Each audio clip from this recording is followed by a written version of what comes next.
പ്രിയപ്പെട്ടവരെ, സ്നേഹത്തിന്റെയും സമാധാനത്തിന്റെയും സന്തോഷത്തിന്റെയും ഒരു പുതിയ ക്രിസ്മസ് കൂടി ആഗതമാവുകയാണല്ലോ.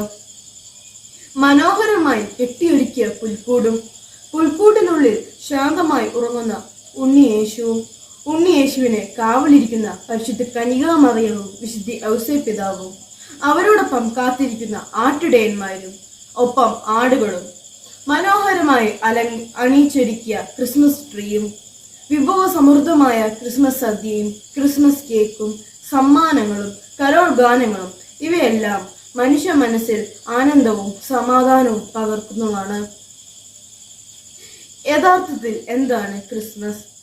ക്രിസ്മസ് എന്താണെന്ന ചോദ്യത്തിന് നമുക്കെല്ലാവർക്കും ഉത്തരമറിയാം.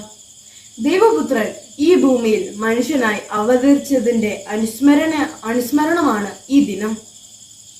എന്തിനാണ് ദൈവപുത്രൻ ഈ ഭൂമിയിൽ അവതരിച്ചത്? ദൈവപുത്രൻ മനുഷ്യനായി ഈ ഭൂമിയിൽ അവതരിച്ചത് വാഗ്ദാന പൂർത്തീകരണത്തിനായിട്ടാണ്. തകർന്ന ദൈവ മനുഷ്യ ബന്ധം പുനഃസ്ഥാപിക്കപ്പെടാനാണ് അവിടുന്ന് ഈ ഭൂമിയിൽ അവതരിച്ചത്. എന്താണ് ഉണ്ണിയേശുവിന്റെ ശൈലി? ദൈവമായിരുന്നിട്ടും സമാനത നിലനിർത്തേണ്ട രഹസ്യമായി പരിഗണിക്കാതെ തന്നെ ശൂന്യനാക്കി ദാസന്റെ രൂപം സ്വീകരിച്ച് ഒരു പുൽത്തൊട്ടിയിൽ ജനിക്കാൻ അദ്ദേഹം തയ്യാറായി. ദാരിദ്ര്യത്തിന്റെ പുൽത്തൊട്ടിയിൽ വിധേയത്വത്തിന്റെ സ്നേഹ ഉടമ്പടിയായ ഒരു ദിവ്യ പൈതൽ, കർത്താവായ യേശു. സദ്വാർത്തകൾ ഉദ്ഘോഷിച്ച് ലോകത്തെ ഉണർത്താൻ ക്രിസ്തുവിന്റെ അമ്മ. മനുഷ്യാവതാര രഹസ്യങ്ങൾക്ക് മുൻപിൽ ഇത് നമുക്ക് ഇമ പൂട്ടാം.